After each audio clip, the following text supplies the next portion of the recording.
ध्यान से देखिए, बोर मॉडल से क्वेश्चंस खूब आते हैं भर भर के इस चैप्टर में।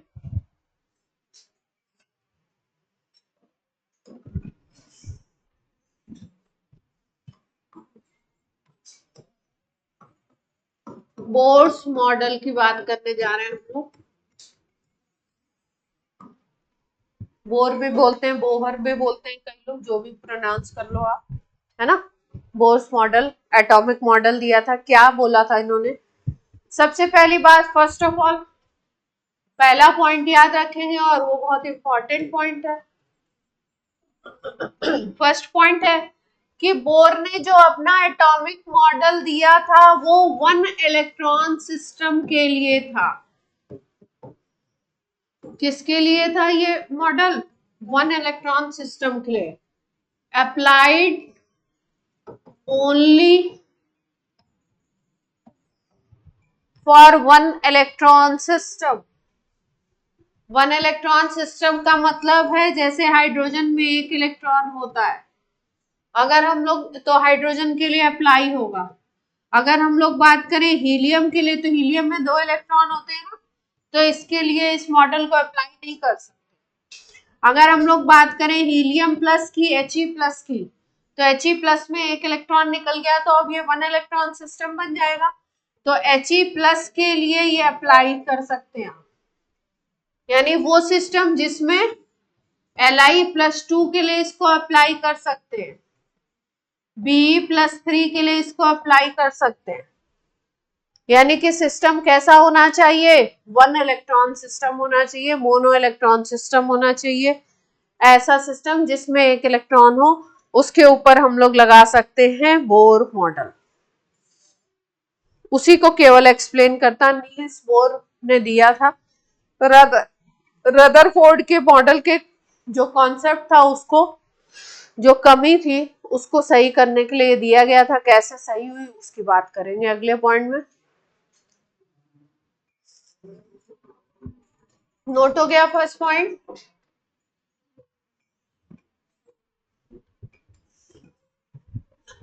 सेकेंड पॉइंट में हम लोग बात कर रहे हैं, रदरफोर्ड मॉडल में हमने बात करी थी कि बीच में न्यूक्लियस है जिसमें पॉजिटिव चार्ज है, प्रोटॉन और न्यूट्रॉन होते हैं, न्यूक्लियस है ना। इसमें पॉजिटिव चार्ज है और इसके चारों तरफ इलेक्ट्रॉन घूम रहा है, और घूमते घूमते इलेक्ट्रॉन क्या होगा, धीरे धीरे धीरे धीरे उसकी रेडियस कम होती जाएगी और इस पर गिर जाएगा। यही बात हुई थी। तो नील्स बोर ने बोला कि घूम तो रहा है, ठीक है, लेकिन नील्स बोर ने कहा कि ये सर्कुलर स्टेशनरी पाथ पे घूमता है, सर्कुलर स्टेशनरी पाथ पे घूमता है। और इस सर्कुलर स्टेशनरी पाथ को इन्होंने कहा ऑर्बिट्स। क्या नाम दिया? ऑर्बिट्स, या बोला शेल्स। ये सर्कुलर स्टेशनरी पाथ जो थे न्यूक्लियस के चारों तरफ, उनको क्या बोला इन्होंने? शेल्स बोला। और ये बोला कि स्टेशनरी से मतलब इनका ये है कि जब इसमें घूमेगा, when revolving in this path it have constant energy. जब इसमें घूमेगा तो इसकी एनर्जी क्या रहेगी? कांस्टेंट रहेगी। स्टेशनरी का मतलब है इसमें जब ये मूव करेगा इन ऑर्बिट्स में, इन सर्कुलर पाथ्स में, तो उसमें इसकी एनर्जी क्या रहेगी? कांस्टेंट। और इनको इन्होंने बोला क्या, क्या नाम दिया? ऑर्बिट्स। अगर न्यूक्लियस से लेके हम लोग बात करें तो ऑर्बिट्स का इन्होंने नाम दिया। न्यूक्लियस मान लो ये है बीच में, न्यूक्लियस ये आपका पड़ा हुआ है। इस न्यूक्लियस के चारों तरफ अगर फर्स्ट शेल है तो इसको 1 बोलेंगे, फिर अगली को बोलेंगे 2, फिर 3, फिर 4, और इसी 1 को इन्होंने नाम दिया KLMN, इस तरीके से। और ये जो सर्कुलर या एटम तो इस तरीके से स्फीयर लाइक होगा, है ना। तो इसके चारों तरफ हम 2D में सर्कुलर बोल रहे हैं, पर इस तरीके से अगर बोलेंगे तो स्फेरिकल पार्ट है। तो ये जो सर्कुलर ऑर्बिट्स है इनका नंबर आपका इनफाइनाइट हो सकता है। कितना नंबर हो सकता है? इनफाइनाइट। जैसे इस ये जो न्यूक्लियस का हमने सर्कल बनाया है, इसके चारों तरफ अगर हम चाहें तो कितने सर्कल खींच सकते हैं?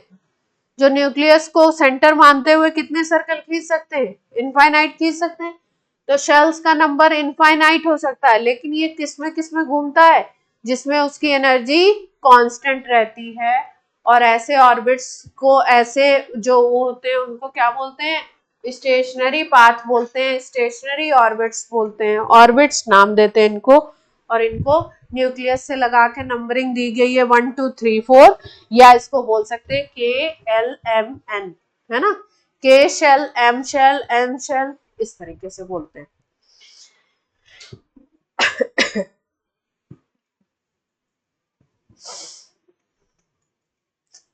स्टेशनरी ऑर्बिट में एनर्जी अगर सेम रह रही है, इसका मतलब क्या है? It means it does not loses energy. जो एनर्जी लूज करने की बात उसमें करी गई थी, वो एनर्जी लूज नहीं करेगा। अगर लूज और गेन करेगा तो कैसे करेगा, अभी बात करते हैं आगे।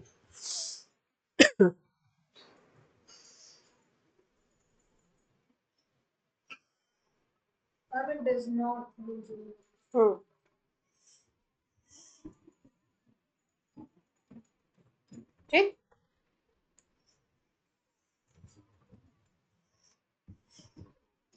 अगर ये स्टेशनरी पाथ में मूव कर रहा है, तो बोर ने बताया एक चीज कि जो ये इलेक्ट्रॉन है moving in orbits, its angular momentum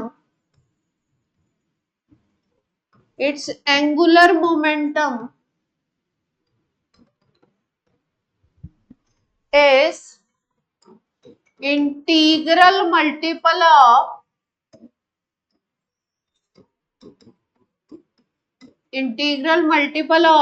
h/2 pi। इसका क्या मतलब है समझते हैं। देखिए, अगर कोई मान लो m मास का पार्टिकल है और इसकी वेलोसिटी मान लो v है ना। तो अगर इसका हम मोमेंटम बात करते हैं, फिजिक्स में मोमेंटम पढ़ा होगा आपने, p बोलते हैं ना मोमेंटम को। तो मास इंटू वेलोसिटी आता है, ठीक है। अगर मान लो ये स्ट्रेट लाइन में ना मूव करके सर्कुलर पाथ पे मूव कर रहा है, किस पाथ पे मूव कर रहा है? सर्कुलर पाथ पे अगर मूव कर रहा है, और इस सर्कल का रेडियस r है, सर्कुलर पाथ पे मूव करे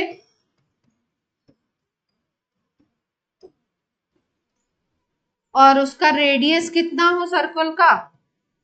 r हो जाए, तो उसके लिए लीनियर मोमेंटम ना डिफाइन करके हम लोग एक और स्पेशल मोमेंटम बोलते हैं, जिसको हम कहते हैं एंगुलर मोमेंटम। और ये एंगुलर मोमेंटम निकलता है m multiplied by v multiplied by r से। एंगुलर मोमेंटम कैसे निकालते हैं हम लोग किसी पार्टिकल का? m multiplied by v multiplied by r, mvr होता है। तो बोर ने बोला कि किसी भी शेल में अगर इलेक्ट्रॉन रिवॉल्व कर रहा है, स्टेशनरी ऑर्बिट में इलेक्ट्रॉन रिवॉल्व कर रहा है, तो उसका जो एंगुलर मोमेंटम होगा वो इंटीग्रल मल्टीपल होगा h/2 पाई का। इसका मतलब ये है कि जो एंगुलर मोमेंटम ऑफ इलेक्ट्रॉन है वो होगा n मल्टीप्लाइड बाई h/2 पाई। ये n एक इंटीजर है, n की वैल्यू जो होगी 1 2 3 4 एंड सो ऑन, ये शेल का नंबर है। बेसिकली ये क्या है? Shell number, orbit number. अगर इलेक्ट्रॉन पहले शेल में होगा तो n की जगह क्या रख देंगे? 1 रख देंगे, तो उसका एंगुलर मोमेंटम क्या आ जाएगा? h/2 पाई। अगर दूसरे में होगा तो क्या लिख देंगे 2h/2 पाई, n की जगह 2।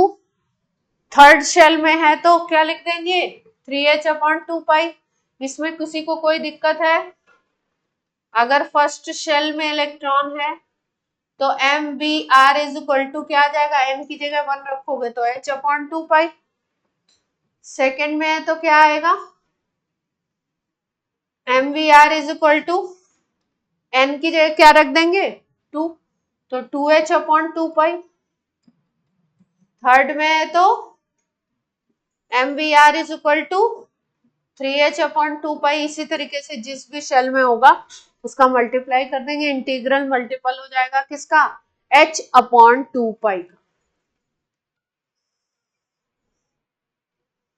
जैसे हम लोग बोलते थे ना कि अगर एक फोटोन लेते हो तो एनर्जी h न्यू होती है, 2 फोटोन लेंगे तो डबल हो जाएगी 2h न्यू, 3 लेंगे तो 3h न्यू। ऐसे ही यहाँ पे एंगुलर मोमेंटम क्या हो रहा है h/2 पाई। हाँ शेल के हिसाब से 2h/2 पाई, 3h/2 पाई ऐसे बदल रहा। क्लियर है बात?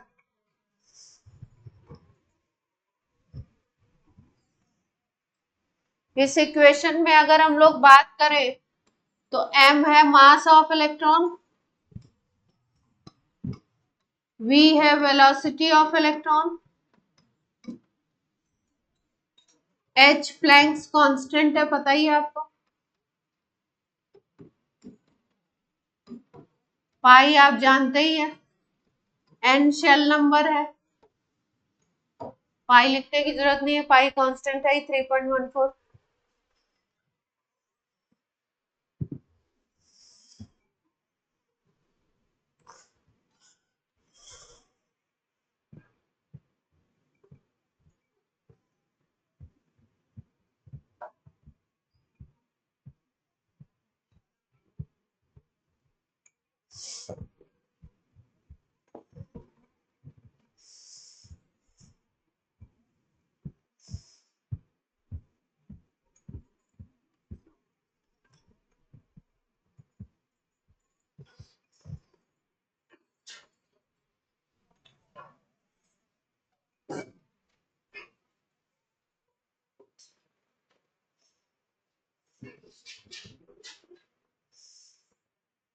हो गया?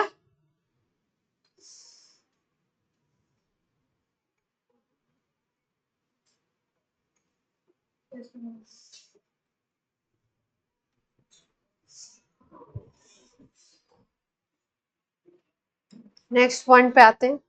जैसे मान लो कि अभी तो हमने बोला कि अगर वो किसी सर्कुलर ऑर्बिट में घूम रहा है तो एनर्जी को एमिट नहीं करेगा, एनर्जी उसकी कांस्टेंट है, ठीक।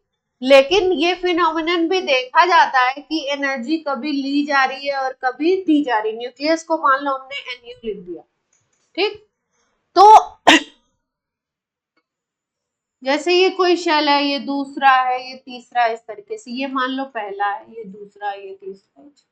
पूरा बनाया नहीं मैंने सर्कल, 1 2 3 4 है ना, K L M N। अगर इलेक्ट्रॉन लोअर ऑर्बिट से हायर ऑर्बिट पे जाता, लोअर से हायर पे अगर जाता, लोअर का मतलब मान लो 1 से 2 पे जा रहा है या 2 से 3 पे जा रहा है या 2 से सीधे 4 पे भी जा सकता है, नीचे वाली शेल से ऊपर वाली शेल पे अगर जाता है, देन इट एब्जॉर्ब्स एनर्जी। तब ये क्या करता है, एनर्जी को एब्जॉर्ब कर। और अगर इलेक्ट्रॉन हायर से, यानी कि मान लो 2 से 1 पे आना है, 3 से 1 पे आना है, या 4 से 1 पे आना है, या 4 से 2 पे आना है, ऊपर से नीचे आना है, अगर अगर इलेक्ट्रॉन हायर ऑर्बिट से लोअर की तरफ मूव करता है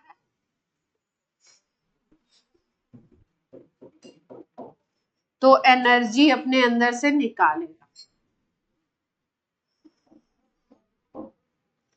तो एनर्जी क्या करेगा, एमिट करेगा। ये दोनों पॉइंट लिखिए, फिर बताएं कितनी कितनी एनर्जी निकालेगा, कितना।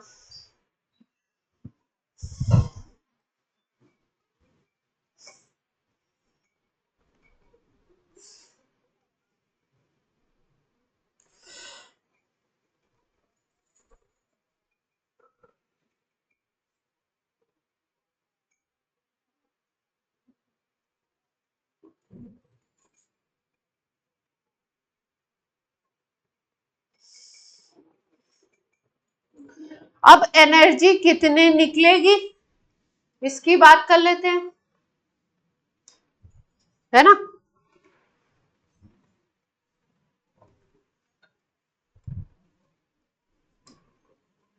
मान लो ये स्टेप्स बना दिए गए हैं, है ना, स्टेयर्स बनी हुई है। आपको बोला गया फर्स्ट पे अगर आपको रहना है तो आपके पास 10 लाख रुपीज होने चाहिए। अगर सेकंड स्टेप पे जाना है तो आपके अकाउंट में 20 लाख आ जाएंगे, तभी आप सेकंड पे जाओगे। अगर आपको बोल दिया 40 लाख आ जाएंगे, तब आप थर्ड स्टेप पे जाओगे। ये पहला स्टेप है, दूसरा है, तीसरा, है ना। इसका मतलब अगर आपका स्टेटस ये 10 लाख का स्टेटस है तो आप किस इस स्टेयर पे हो, स्टेयर नंबर 1 पे हो। अब आपको स्टेयर नंबर 2 पे अगर जाना है तो आपको कितना अर्न करना पड़ेगा, 20 माइनस 10, यानी कि 10 की अगर एक्स्ट्रा अर्निंग अब और करोगे तब आप जाओगे इस पे।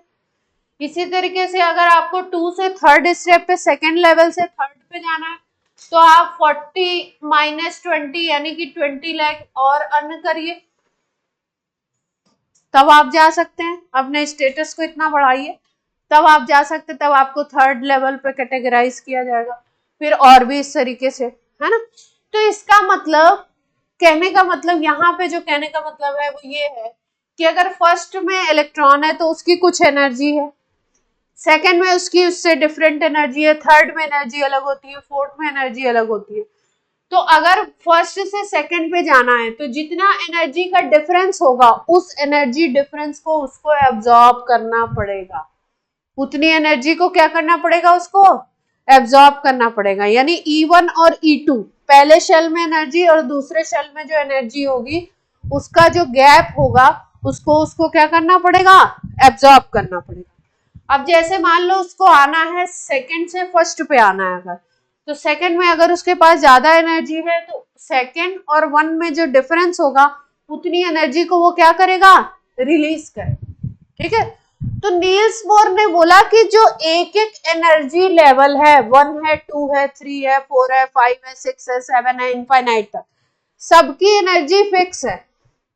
मान लो पहले वाले की -13.6 है ना, दूसरे वाले की कुछ और अमाउंट है, तो जो 13.6 और ये दूसरे वाले की एनर्जी का डिफरेंस होगा ना, उतना ही डिफरेंस उसको एब्जॉर्ब करना पड़ेगा फर्स्ट से सेकंड पे जाने के लिए, और वापस आने के लिए भी उतना ही डिफरेंस वो बाहर निकाल देगा, एमिट कर देगा।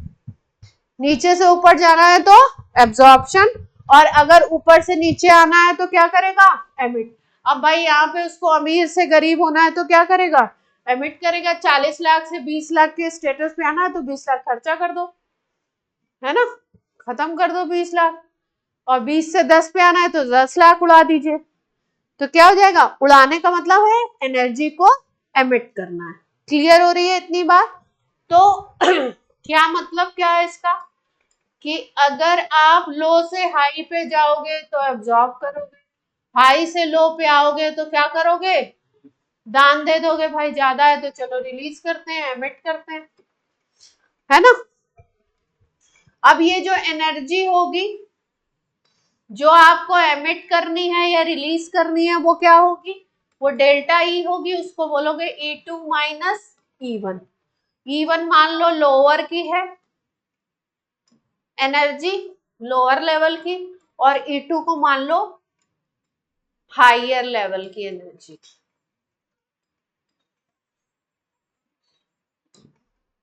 तो इससे हम लोग क्या निकाल सकते हैं, अगर हमको एनर्जी का फॉर्मूला दे दिया जाए तो हम लोग किसी भी लेवल का डिफरेंस निकाल सकते हैं ना।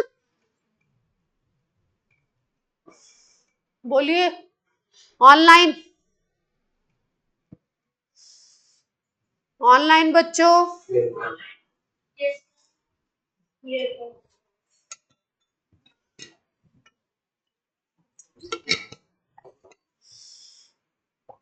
और ये जो एनर्जी एमिट होती है ना, वो एनर्जी एमिट होती है, ये अब्सॉर्ब होती है, वो रेडिएशन वेव के फॉर्म में होती है।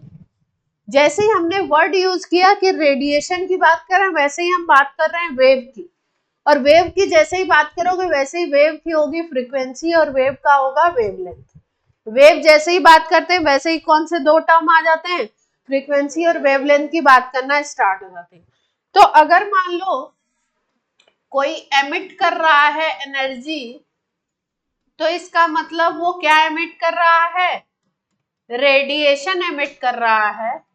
और अगर वो रेडिएशन एमिट कर रहा है और एनर्जी का डिफरेंस डेल्टा ई है और उसकी हमको फ्रीक्वेंसी कैलकुलेट करनी है कि कितनी एनर्जी एमिट करनी पड़ेगी, तो हम लोग उसकी जो एनर्जी एमिट कर रहा है उसकी फ्रीक्वेंसी कितनी है ये निकालना है। तो हम लगा सकते हैं यहाँ पे Planck theory, delta E is equal to आ जाएगा एच न्यू। मतलब जो रेडिएशन वो एमिट कर रहा है या एब्जॉर्ब कर रहा है, जो भी केस है उस क्वेश्चन में, उसकी अगर फ्रीक्वेंसी निकालनी है तो फॉर्मूला कैसे आएगा, nu is equal to delta E by h. Planck constant तो पता ही है आपको, अगर उसकी फ्रीक्वेंसी निकालनी है तो कैसे निकाल सकते हैं, delta E by H. Delta E निकालना भी आपको सिखाएंगे। जब डेल्टा ई निकालना आप सीख जाओगे तो फ्रीक्वेंसी भी निकाल।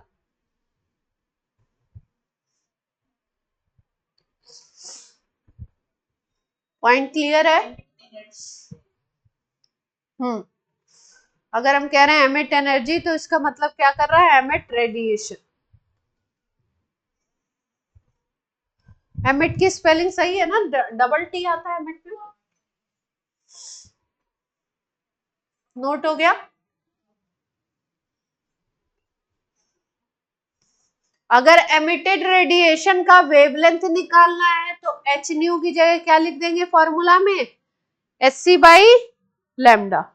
एच सी बाई लैम्डा भी तो लिखते हैं ना जी। तो अगर वेवलेंथ निकालना है तो क्या कर देंगे, रेडिएशन का अगर निकालना है क्या, वेवलेंथ, तो क्या हो जाएगा formula, delta E is equal to h c by lambda. तो लैम्डा निकालेंगे h c by delta E. सबको अंडरस्टैंडिंग बन रही है या नहीं बन रही है?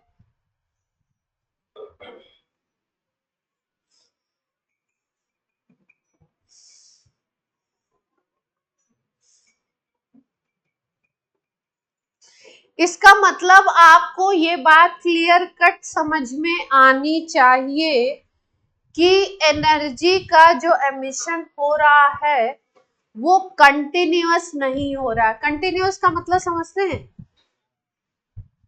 लगातार। जैसे मान लीजिए कि हम लोग सपोज है ना मार्केट जाते हैं, है ना, और आपको कुछ भी परचेज करना है, सपोज शुगर आपको खरीदना है, ठीक है, तो आप किसी ऐसी शॉप पे गए जहां पे कि एक फिक्स्ड अमाउंट है, जैसे कि मान लो 500 ग्राम मिल सकती है, 500 ग्राम के पैकेट है, 1 केजी के पैकेट है।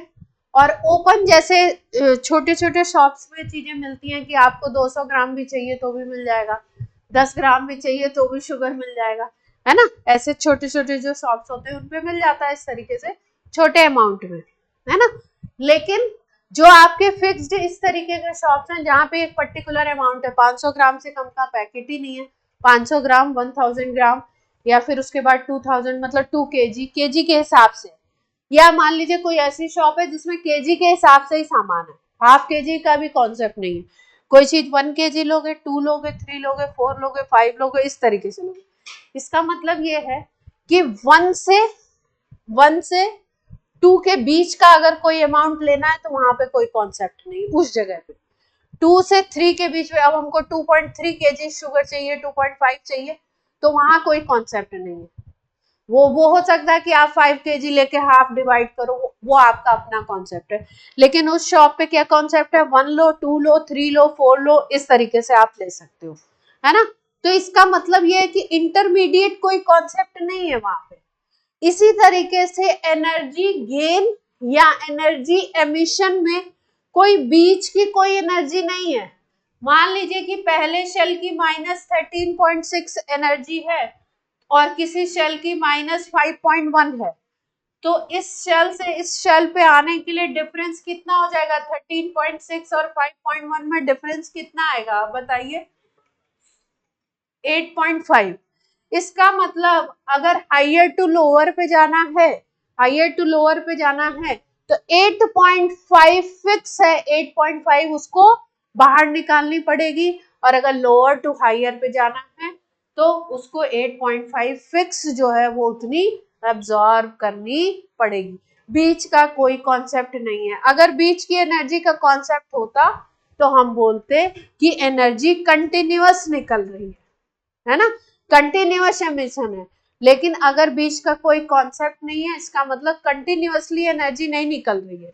एक बार एक से दूसरे पे जाना है, बीच में रहता ही नहीं इलेक्ट्रॉन, एक से दूसरे पे जाना है, फटाफट से एमिट करता है, ऊपर से नीचे आ गया, और अगर नीचे से ऊपर जाना है तो फटाफट उसने ऑब्जॉर्ब किया, ऑब्जॉर्ब करके नीचे से ऊपर चला गया। बीच में कोई एनर्जी का कोई कॉन्सेप्ट नहीं है, ठीक है। तो इसलिए बोलते हैं कि क्या होता है, this emission or absorption is not continuous in terms of energy। इसी पॉइंट पे लिख लीजिए, this emission or absorption, this emission or absorption is not continuous in terms of energy।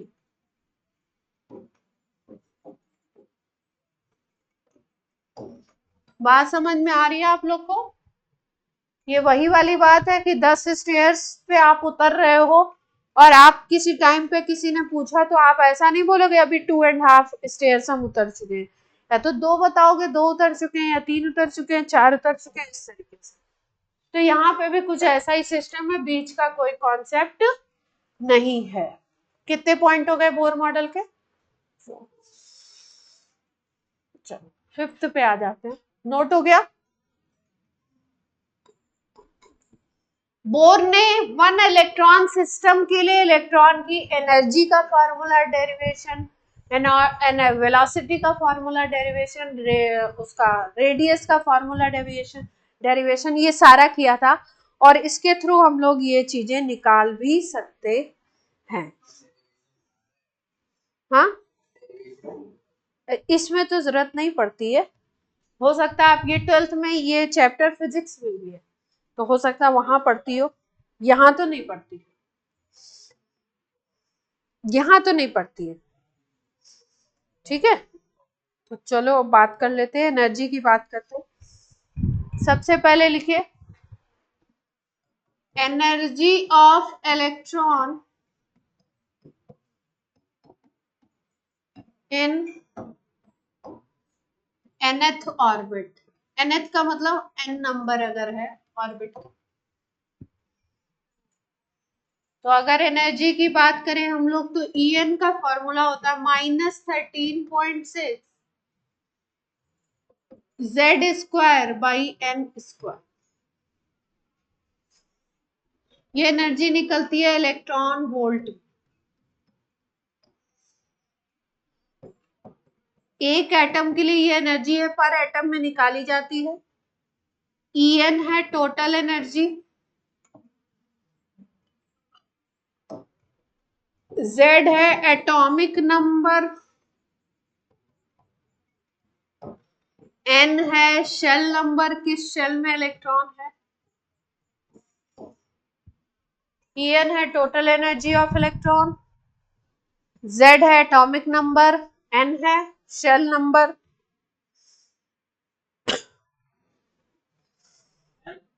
हाँ, ये वैल्यू कैलकुलेट की गई -13.6 Z square by N square. एक formula और है जूल वाला, वो भी याद रखेंगे, जूल वाला भी बता देते हैं। जूल वाला है -2.18, ये इलेक्ट्रॉन वोल्ट में एनर्जी निकालनी है तो -2.18 multiplied by 10⁻⁻18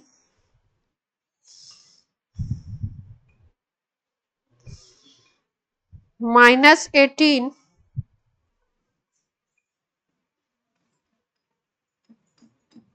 Z square by N square, ये जूल में निकलेगी। ज्यादातर अपने क्वेश्चन इससे ही बन जाते, ये वाले से, पहले वाले से।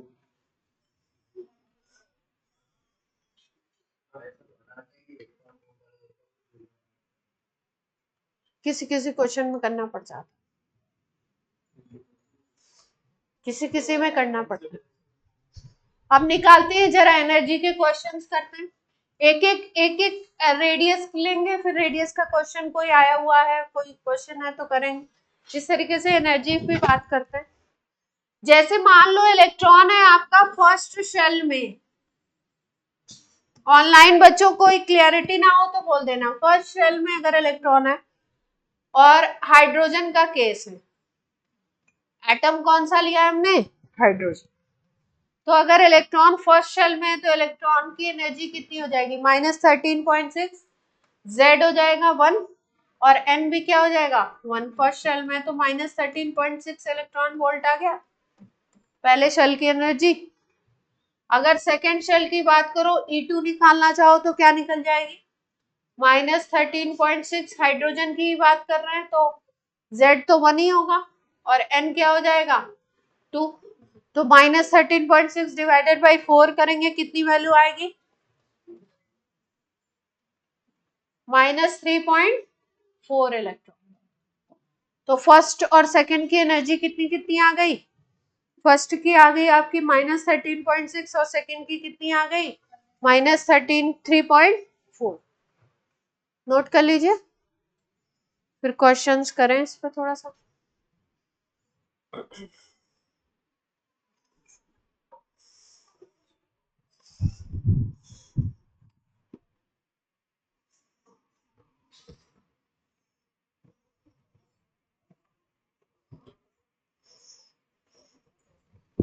क्वेश्चंस कैसे आएंगे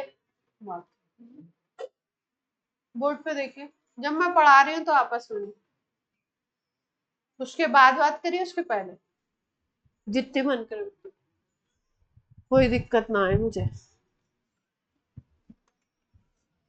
फार्मूला समझ में आ रहा है, मतलब फार्मूला में समझना क्या होता है, फार्मूला तो याद करना है। कुछ मैंने तो ना तो डेरिवेशन बताया कैसे ड्राइव करना, डेराइव करना।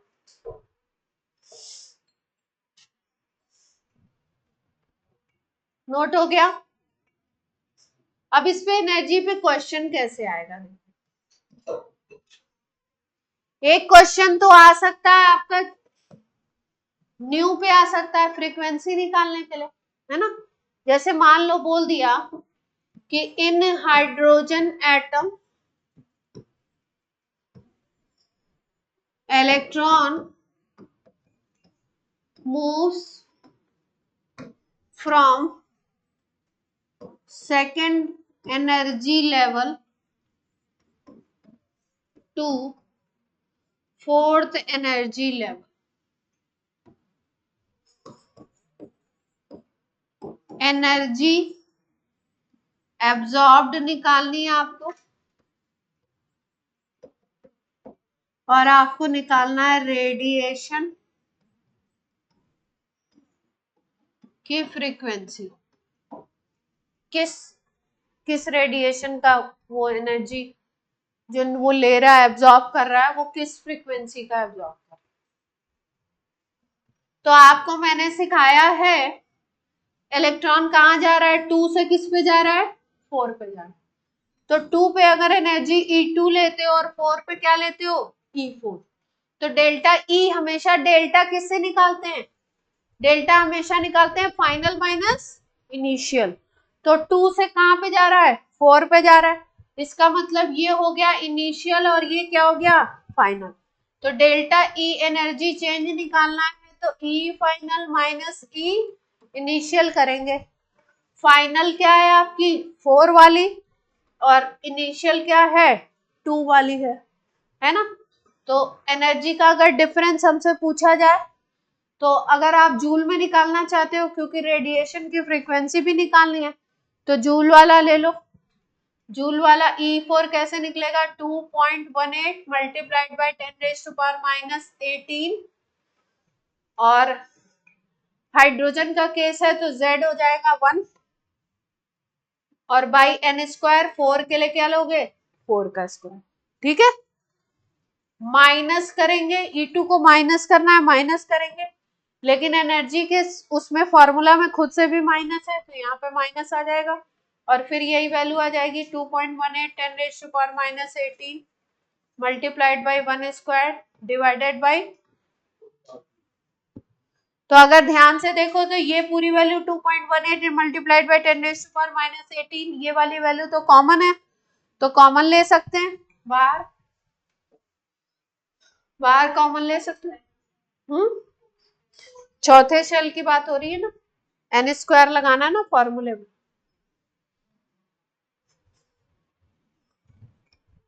ठीक है, तो इसमें ये वैल्यू कॉमन ले लो तो क्या आ जाएगा, यहाँ पे माइनस में आ जाएगी और ये वैल्यू तो प्लस में हो जाएगी ना। अब डेल्टा ई निकल आएगा इससे, फाइनल वैल्यू अगर निकाले तो डेल्टा ई निकल आएगा। ये किस में निकल रहा है, जूल में निकल रहा। ओके है, 1/4 का स्क्वायर हो जाएगा 16, 1/16 और 1/2 का स्क्वायर कितना था 1/4 हो जाएगा। एलसीएम वगैरह लेके कैलकुलेट कर लेंगे, डेल्टा ई निकल जाएगा। अब अगर फ्रीक्वेंसी भी निकालनी है रेडिएशन की तो कैसे निकालेंगे, जो एनर्जी आई है उसको इक्वल कर देंगे किसके, एच न्यू के, तो और न्यू निकाल लेंगे। डेल्टा ई जो आपने निकाला उसको किसके इक्वल कर दीजिए, एच न्यू के। और न्यू कैसे निकलेगा, डेल्टा ई बाई, डेल्टा ई की वैल्यू तुम्हारी निकली हुई है, रख लेंगे, कैलकुलेट करके रख लेंगे, ये थी ना।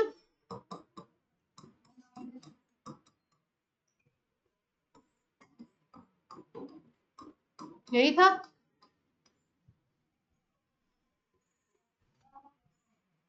कहाँ प्लस है, यहाँ पे प्लस हो गया था, एच की वैल्यू लगा देंगे, सॉल्व कर लेंगे तो फ्रीक्वेंसी निकल आएगी। फ्रीक्वेंसी हमेशा किस में निकलती है, जूल में। अगर यूनिट ले रखी एनर्जी की, जूल में हमने क्यों ली, क्योंकि हमको आगे फ्रीक्वेंसी भी पूछा था तो हमने सोचा जूल में ही निकाल लेते हैं। अगर वो नहीं पूछते तो 13.6 वाला लगा देते, वो इजी हो जाता अपने लिए।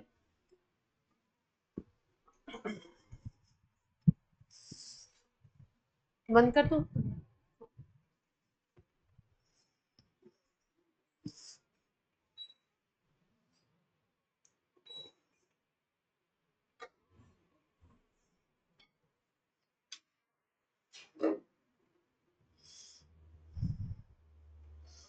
ऑनलाइन बात समझ आ रही है,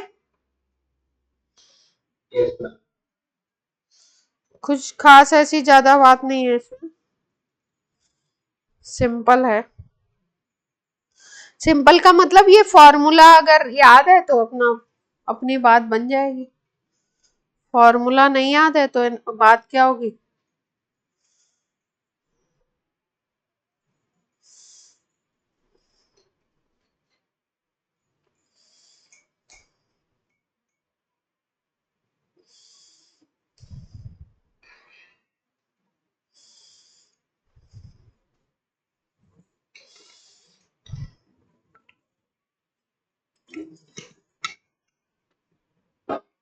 चलिए सेकंड क्वेश्चन करते हैं।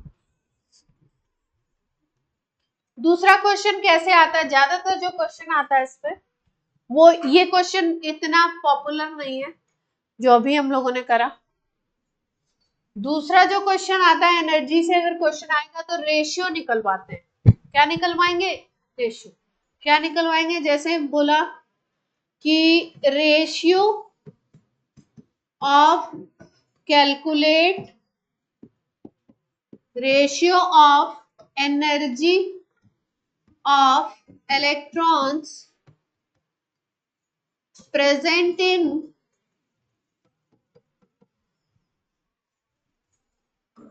second orbit of He plus and third orbit of Li plus 2। एक इलेक्ट्रॉन है जो प्रेजेंट है सेकेंड ऑर्बिट में किसके? He प्लस के, और एक इलेक्ट्रॉन है थर्ड ऑर्बिट में किसके? Li प्लस 2 के। दोनों की एनर्जी का क्या निकालना है? रेशियो निकालना है। तो दो बना लो, एक हीलियम प्लस का है और दूसरा किसका है? Li प्लस 2 का है। दोनों की एनर्जी निकाल दो। हीलियम के लिए सेकेंड ऑर्बिट की निकालनी है तो E2 लिख लो। फॉर्मूला क्या लगेगा? -13.6 Z square by N square. अभी क्वेश्चंस करेंगे तो बार बार फॉर्मूला लिखेंगे तभी याद होंगे फॉर्मूला। तो -13.6 हीलियम के लिए एटॉमिक नंबर कितना होता है? 2। तो Z क्या लगा दोगे? 2 का स्क्वायर। और कौन से शेल की निकालनी है? सेकंड की निकालनी है तो 2 का स्क्वायर कट जाएगा तो वैल्यू कितनी आ गई? -13.6 इलेक्ट्रॉन वोल्ट। कोई दिक्कत? इसी तरीके से E4 E3 निकाल लीजिए, किसके लिए? लिथियम के लिए। तो ये वैल्यू बनेगी -13.6। लिथियम का Z कितना होता है? कौन बताएगा? लिथियम के लिए एटॉमिक नंबर ऑनलाइन, लिथियम का एटॉमिक नंबर इज 3। तो 3 का स्क्वायर हो गया। और शेल नंबर कौन सा बोला है? थर्ड ऑर्बिट बोला है। तो ये भी कुछ इत्तेफाक से मैंने ऐसी ले ली कि दोनों क्या हो गए? कट गए। तो दोनों के केस में अलग अलग भी आ सकता था, इसमें सेम आया है, हमने ऑर्बिट ऐसी ले ली। थर्ड ना लो, फोर्थ ले लो, क्वेश्चन चेंज कर, फोर्थ ऑर्बिट ले लो, 4 का स्क्वायर कर दो। तो यहाँ पे वैल्यू आ गई 9/16 -13.6 9/16 ये आ गई ना। और आपको क्या निकालना था? इसका रेशियो। तो E2/E4 निकालना है आपको, इसका रेशियो। तो ये आया था -13.6 और ये कितना आया? -13.6 मल्टीप्लाइड बाई 9/16। तो 16 ऊपर चला जाएगा। ये वैल्यू तो कट गई तो कितना आ गया रेशियो? 16:9। क्वेश्चन में थोड़ा सा चेंज किया हमने, फोर्थ ऑर्बिट कर दी, लिथियम की फोर्थ ऑर्बिट कर दी। तो जो एनर्जी निकाली उसको E4 नाम दे दिया। तो रेशियो क्या गया? 16:9। कर लेंगे ऐसे सवाल, इजी क्वेश्चन है ये। आपको एनर्जी का फॉर्मूला याद है तो आपका काम बन जाएगा।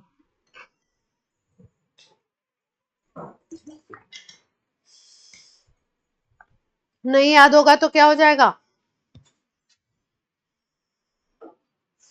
क्या हो जाएगा? चलो रेडियस की बात कर लेते हैं। एनर्जी, रेडियस और वेलोसिटी, तीन चीजें पूछते हैं। हमने करा, पॉइंट नंबर था 5 था ना, अब पॉइंट नंबर आ जाएगा अपना 6। Radius of electron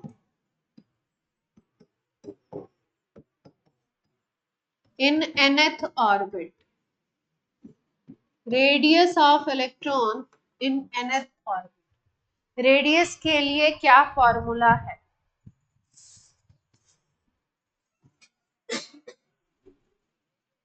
radius are N निकालते हैं 0.529 multiplied by N square by Z. 0.529 multiplied by N square by Z, ये रेडियस निकलती है एंगस्ट्रॉम। किस में निकलेगी, किस यूनिट में? एंगस्ट्रॉम।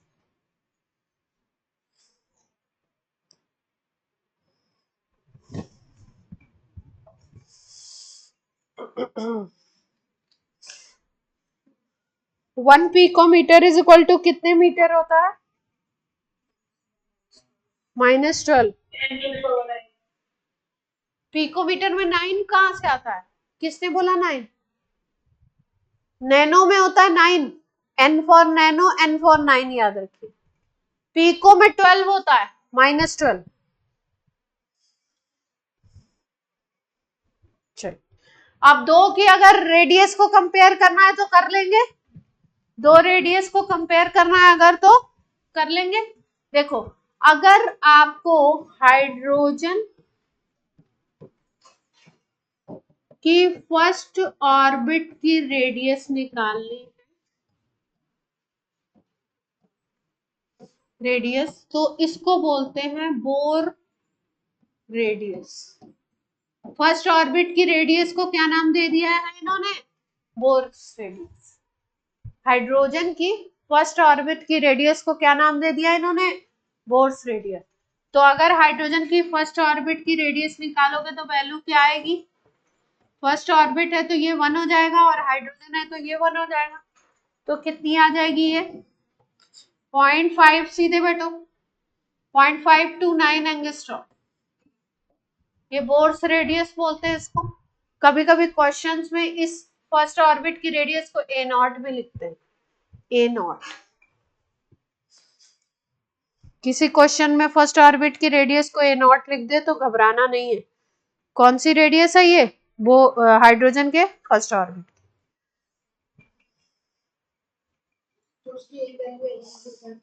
हाँ, 0.529।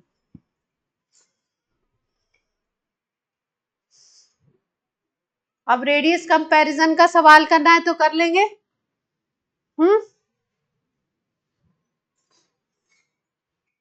कर लीजिए question.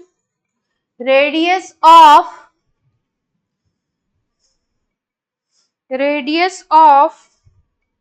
B+3 calculate radius of fourth orbit of B+3। B+3 की फोर्थ ऑर्बिट का रेडियस निकालना है। फॉर्मूला आपके पास है, निकाल के बताइए। फॉर्मूला था Rn is equal to 0.529 multiplied by N square by Z angstrom.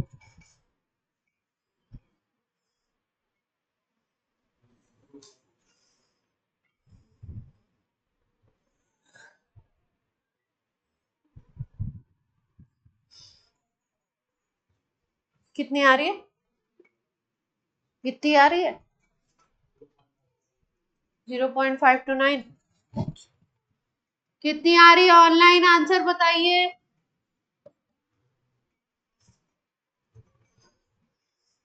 0.529 के टर्म्स में आंसर बता दीजिए कितनी आ रही है।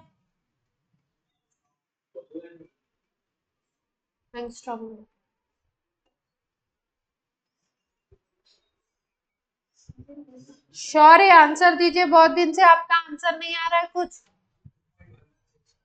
2.116 आ रही है एंगस्ट्रॉम।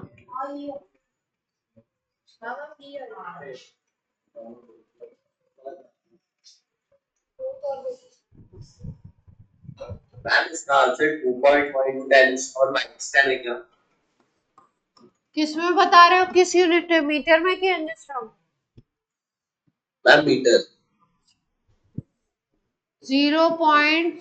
ये 529 रख दिया शेल नंबर 4th है, 4th ऑर्बिट है, और बी है तो बी के लिए क्या लेते हैं एटॉमिक नंबर?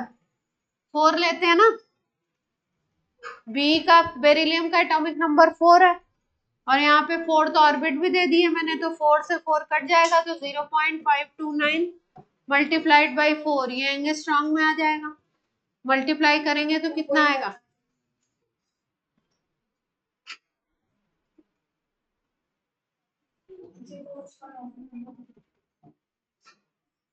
कितने एंगस्ट्रॉन्ग आ जाएगा?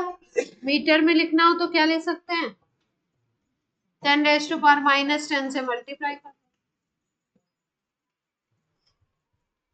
क्लियर है? हाँ, ये मीटर में आ जाएगी मीटर। अब आ गया सबका ऑनलाइन? मीटर में आ गई वैल्यू? तो इजी है ये तो। रेडियस इजी था। रेडियस में ध्यान रखना है n² आता है, और आपका एनर्जी में Z² n आता है। Z² आता है, n नहीं, n²। एनर्जी में दोनों स्क्वायर है। एनर्जी के फॉर्मूला में दोनों क्या थे आपके? स्क्वायर थे, है ना। ये फॉर्मूला है Z² n² -13.6 electron volt. Electron volt को अगर जूल में कन्वर्ट करना हो तो कैसे करते हैं? 1.6 मल्टीप्लाइड बाई 10⁻⁻19 से मल्टीप्लाई कर देते हैं। इलेक्ट्रॉन वोल्ट को अगर जूल में कन्वर्ट करना है, 1 electron volt is equal to 1.6 multiplied by 10⁻⁻19 joule. Joule में कन्वर्ट करना है तो किससे मल्टीप्लाई करना पड़ता है? इलेक्ट्रॉन का जो चार्ज है उससे मल्टीप्लाई कर दो तो वो किस में कन्वर्ट हो जाता है? जूल में।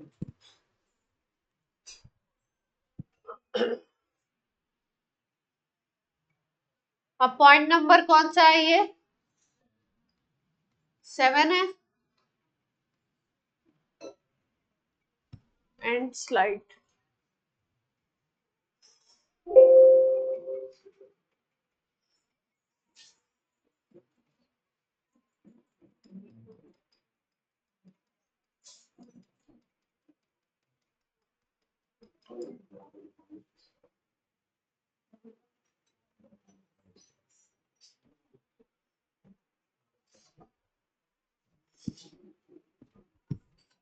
चलो,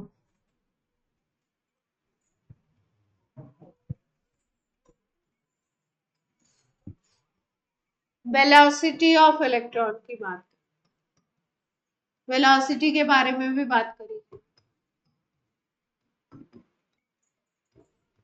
अगर वेलोसिटी निकालनी है इलेक्ट्रॉन की तो एन शेल में वेलोसिटी का फॉर्मूला होता है 2.18 मल्टीप्लाइड बाई 10⁻⁶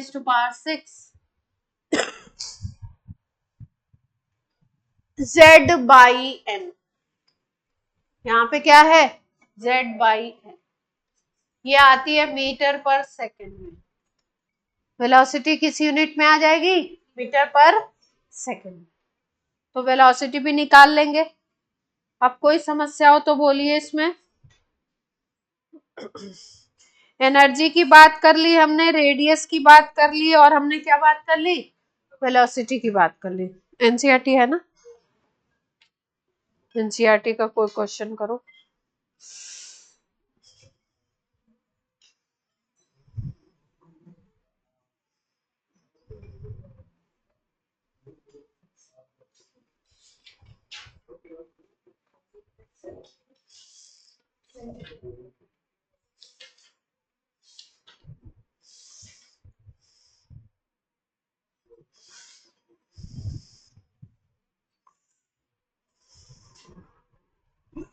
चलो, एनसीईआरटी का क्वेश्चन करिए, थोड़ा कैलकुलेशन होगा।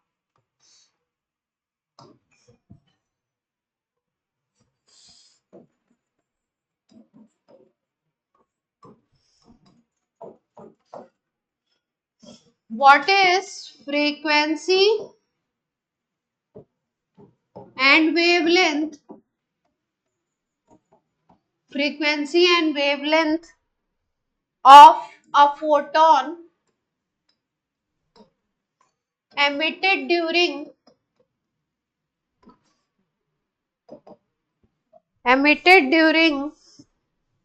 ट्रांजिशन का मतलब होता है एक ही स्टेट से दूसरे स्टेट में जा रहा है electron. Transition from n is equal to 5 to n is equal to 2 in hydrogen atom में इलेक्ट्रॉन कहाँ जा रहा है? 5 से 2 पे जा रहा है। तो आपको निकालना है फ्रीक्वेंसी कितना वो करेगा और क्या है एनर्जी कितना, फ्रीक्वेंसी वेवलेंथ दोनों पूछ लिया। चलिए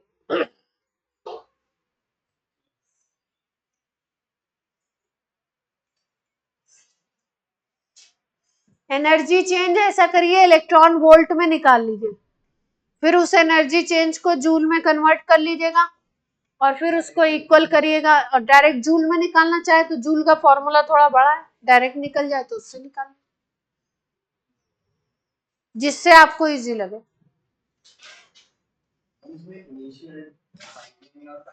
हाँ, from n is equal to 5 से स्टार्ट कर रहा है, कहाँ पे जा रहा है? 2 पे। हाई टू लो आ रहा है तो एनर्जी निकालेगा, लो टू हाई में एनर्जी गेन करनी पड़ती है। 10 लाख से 20 लाख जाने में 10 लाख कमाने पड़ेंगे आपको, और 20 से 10 आने में क्या है, मजे हैं, 10 लाख उड़ाने पड़ेंगे।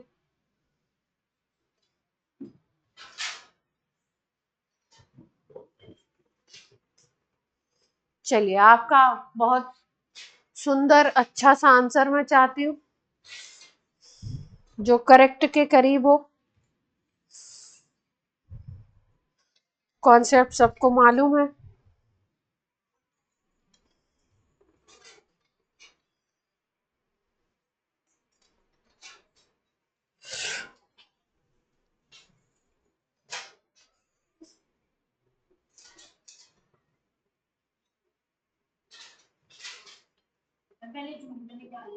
हाँ, जूल में निकालो।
जिसका आंसर आ जाए अपना आंसर बता दीजिए। एनर्जी तो बताया ही नहीं इसमें।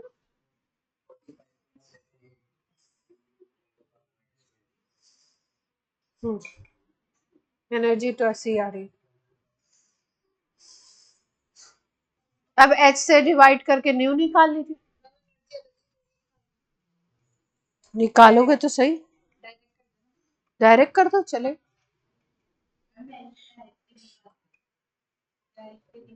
निकाल ली तो अच्छी बात है।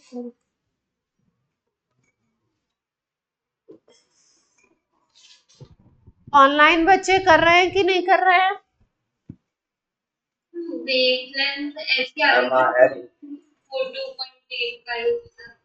वेवलेंथ 42.85 434 करके आ तो रही है।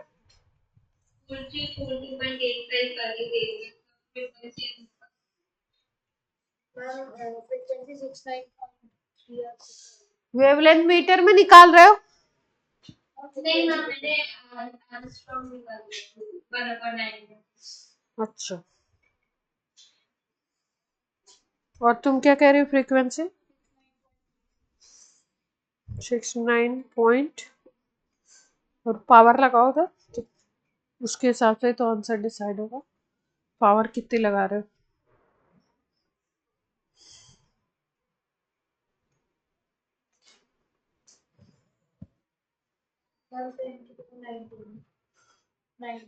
नाइनटीन 69 पॉइंट में आ रहा है ना?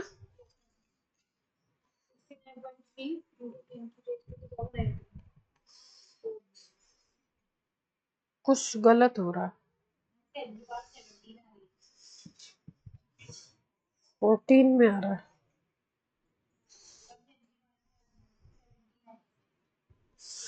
कुछ गड़बड़ हो रही है आपकी। 14 में आ रही है, देखो 6.91 इंटू 10⁻14 में आ रही है हर्ट्ज।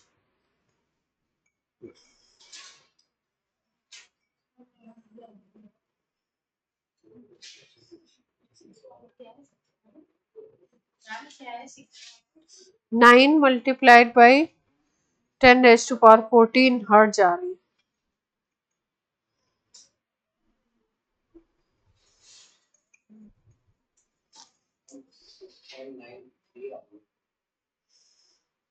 चलेगा। 6.6 लिया होगा ना आपने?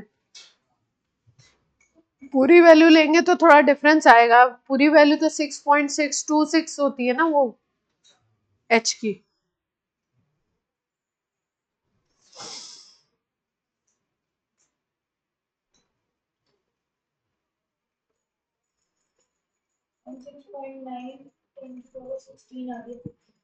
हम्म 16 कुछ गलत है, देखो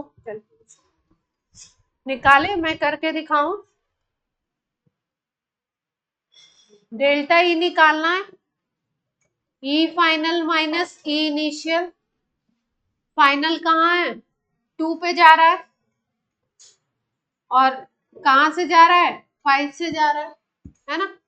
तो E2 की निकालेंगे तो -2.18 10⁻, कितना था? 18 था माइनस में। और क्या था यहाँ पे? Z²/n²। और हाइड्रोजन एटम है तो Z तो 1 ही हो जाएगा, और सेकेंड के लिए 2² आ जाएगा। यहाँ पे माइनस करो, फिर -2.18 10⁻⁻18। हाइड्रोजन है तो ये 1 ही होगा, और फिफ्थ शेल है तो 5 का स्क्वायर हो गया। ये हो गया ना?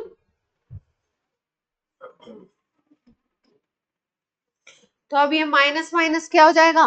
प्लस हो जाएगा, और वो वाली वैल्यू किस में आ जाएगी? माइनस में आ जाएगी। तो 2.18 मल्टीप्लाइड बाई 10⁻⁻18 को अगर कॉमन ले लेते हो तो यहाँ पे आएगा -1/4, और यहाँ पे क्या आएगा? +1/25। यही आने वाला है ना? तो अगर ओवरऑल में देखो तो ये वैल्यू कितनी आएगी? माइनस में आएगी क्या वैल्यू? ये माइनस में आने का मतलब होता है कि एनर्जी आपका क्या हो रहा है? कहाँ जा रहा है इलेक्ट्रॉन? 5 से 2 पे जा रहा है ना? माइनस में अगर एनर्जी डेल्टा ई की वैल्यू आती है तो उसका मतलब होता है कि एनर्जी एमिट हो रही है। ठीक है, तो यहाँ पे वैल्यू माइनस में आएगी 2.18। अपने को माइनस प्लस से मतलब नहीं, अपने को वैल्यू से मतलब है, डिफरेंस से मतलब। ये वैल्यू कैलकुलेट करेंगे तो डेल्टा ई निकल आएगा, है ना? अब इसकी एग्जैक्ट वैल्यू मैं बता देती हूँ कितनी आ रही है। ये आ रही है -4.58 मल्टीप्लाइड बाई 10⁻⁻19 जूल। वैल्यू वगैरह रखने पे डेल्टा ई की वैल्यू क्या आ रही है?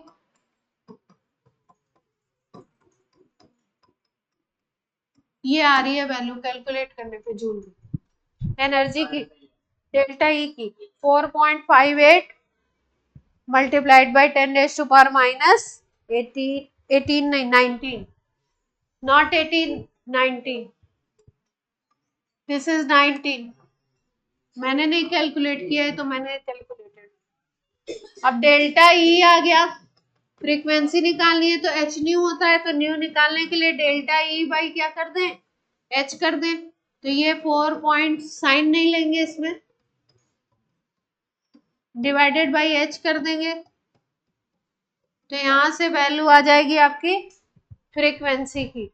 फ्रीक्वेंसी का आंसर आ रहा है, न्यू आ रहा है 6.91, 6.91 मल्टीप्लाइड बाई 10⁻14 हर्ट्ज, 14 में आ रहा है ना। और फिर लैम्डा कैलकुलेट करना है आप, हाँ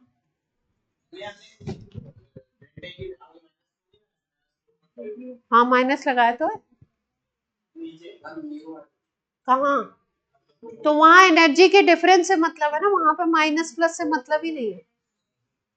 माइनस दिखने का मतलब एनर्जी एमिट हो रही है, हाँ उसकी वैल्यू लेनी। फिर वेवलेंथ कैलकुलेट करेंगे, तो वेवलेंथ कैसे आती है, वेवलेंथ कैलकुलेट करना है तो वेवलेंथ कैसे आता है आपका, लैम्डा। लैम्डा के लिए फॉर्मूला था आपका c बाई न्यू, c होता है 3 मल्टीप्लाइड बाई 10⁸8, और न्यू कितना आ गया आपका,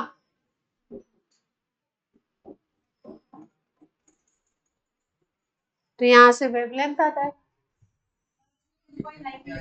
हाँ वेवलेंथ आ रही है, इन्होंने नैनोमीटर में दिया 434 नैनोमीटर, अगर मीटर में निकालोगे तो 434 मल्टीप्लाइड बाई 10⁻⁻9 मीटर है। इन्होंने वैल्यू नैनोमीटर में दी है, मीटर में ही आ जाएगी। 4.34 अगर करोगे तो वैल्यू आ जाएगी कितनी, -7।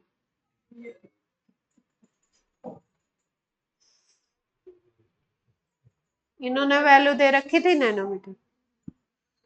कर लेंगे अब ऐसे क्वेश्चन डिफरेंस वाले, कैलकुलेशन थोड़ी ज्यादा है आजकल, थोड़े कम ट्रेंडिंग है ये आजकल, रेशियो वगैरह पूछ लेते हैं ये, हाँ इतना ये क्या, जेई मेंस में, जेई मेंस में एडवांस में पूछेंगे।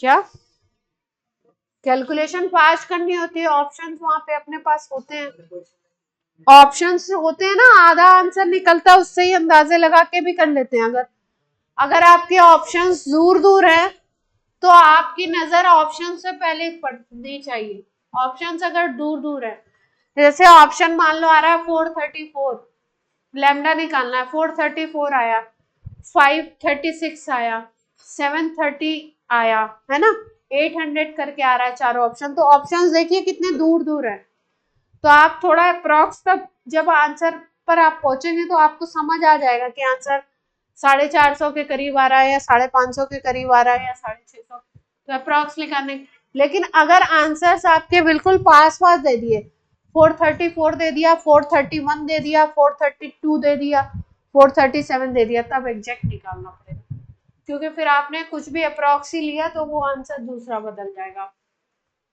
तो अप्रोक्सीमेशन आप ले सकते हो कब, नहीं तो h की वैल्यू आपको यही लेनी है, 6.626 multiplied by 10⁻⁻34 joule into second, यही लेनी है। अगर अप्रोक्सीमेशन का चांस अगर नहीं दिख रहा है आपको, अप्रॉक्स का दिख रहा है, दूर दूर आंसर में है, तो 6.6 ले लो, चल जाए। कर लेंगे अब बोर मॉडल के क्वेश्चंस, बोलिए बच्चों, एक क्वेश्चन कर लीजिए, कोई जेई मेंस का करा देते हैं, फिर उसके बाद, और फिर उसके बाद आज की क्लास आपके ऊपर देते हैं, है ना। फिर थोड़ा सा, मैंने आपको बोला था ना, आप थैंक यू नहीं बोलेंगे, अभी तो कर रहे हैं, अभी कहाँ छूट रहे।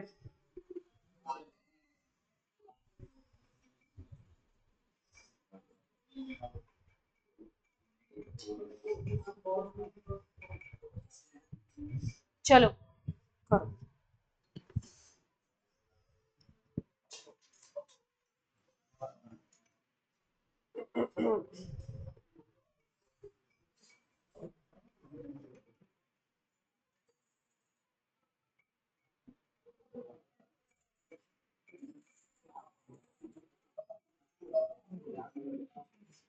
बोर्ड पे ध्यान दीजिए,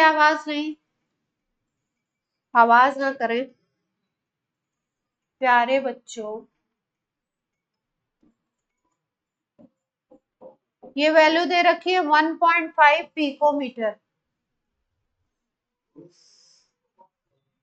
लिखा हुआ है अ हाइपोथेटिकल इलेक्ट्रोमैग्नेटिक वेव, एक बनाया है हाइपोथेटिकल ईएम वेव, इसके लिए दे रखा है ये value 1.5 picometre. Frequency of wave is, frequency of wave is x multiplied by 10 raised to power 19 hertz। Frequency बोल रहे हैं इसकी कितनी है, इस वेव की, x multiplied by 10 raise to power 19 hertz. x की वैल्यू निकालनी है।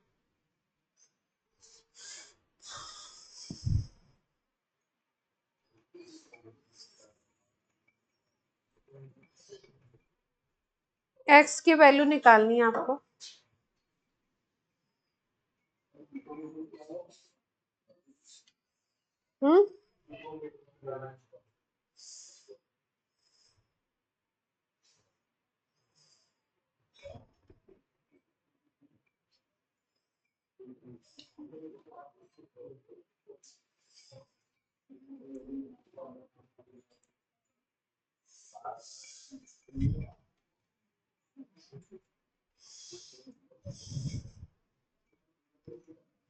चलिए निकालिए। वेवलेंथ कैसे निकालते थे, वेवलेंथ कहां से कहां तक होती थी, वेवलेंथ निकलेगी इस डायग्राम से। वेवलेंथ कहां से कहां तक की डिस्टेंस थी, एक क्रैश से दूसरे क्रैश तक, है ना। ये ले सकते हो या यहां से लेकर के यहां तक ले सकते हो, है ना। ठीक है, तो देखो ध्यान से, ये इससे यहां तक की जो डिस्टेंस होगी ना, उसमें एक ये डिस्टेंस है, इतनी ही ये डिस्टेंस हाफ होगी, फिर इतनी ही ये होगी, फिर इतनी ही हाफ ये होगी, यानी कि इतनी डिस्टेंस 4 टाइम्स हो गई। वो क्या बन गया आपका, वो क्या बन गया, लैम्डा। तो लैम्डा की वैल्यू हमने क्या निकाल ली डायग्राम से, 1.5 मल्टीप्लाइड बाई 4 टाइम्स। ये हाफ का दे रखा है ना, ये 1/4 का दे रखा है, ध्यान से देखो क्लास, इसको भी लैम्डा बोलते हैं। यहां से स्टार्ट किया यहां तक गए, इसको 1 साइकिल बोलते हैं, 1 ऑसिलेशन बोलते हैं। तो यहां से स्टार्ट करके यहां तक गए हो तो 1 ऑसिलेशन है, तो ये हाफ ऑसिलेशन है, और इसका भी हाफ करते हो तो ये 1/4 है, यानी कि 1/4 की वैल्यू आपको दी है और पूरी निकालनी है, पूरी लैम्डा निकालनी है। तो पूरी क्या हो जाएगी, 4 टाइम्स हो जाएगी, तो कितनी वैल्यू आ गई, 6 आ गई। Lambda is equal to picometre में, है ना। तो अब इसको मीटर में कन्वर्ट कर लो, 6 multiplied by 10 raise to power -12 metre. अब आपको क्या निकालना है, फ्रीक्वेंसी, फ्रीक्वेंसी होता है c बाई लैम्डा, तो लगा दीजिए c, 3 multiplied by 10 raise to power 8, और लैम्डा आ गई 6 multiplied by 10 raise to power -12। अब वैल्यू कितनी आ जाएगी देख लीजिए, 1/2 मल्टीप्लाइड बाई आ गया ये कितना, 20। अब आपको आंसर किस में निकालना है, 19 में करके x की वैल्यू निकालनी है। तो इसको रख लो, 10 multiplied by 10 raise to power -19 plus 19, ये वैल्यू आ गई आपकी x की, यही x हो गया ना। तो x की वैल्यू क्या आ जाएगी, 5 आ जाएगी। ये आ गया 5 इंटू 10 रेज़ टू पावर -19, तो x की वैल्यू क्या आ गई, इजी था। चलिए आज की क्लास करते हैं और फिर नेक्स्ट क्लास में बात करेंगे कुछ और इसी में। अभी एक खत्म नहीं हुआ, अभी और करेंगे। नहीं, पॉइंट मेन तो हो गए, काइनेटिक एनर्जी, इसका ड्रॉबैक। चलिए आज की क्लास हो गई आपकी।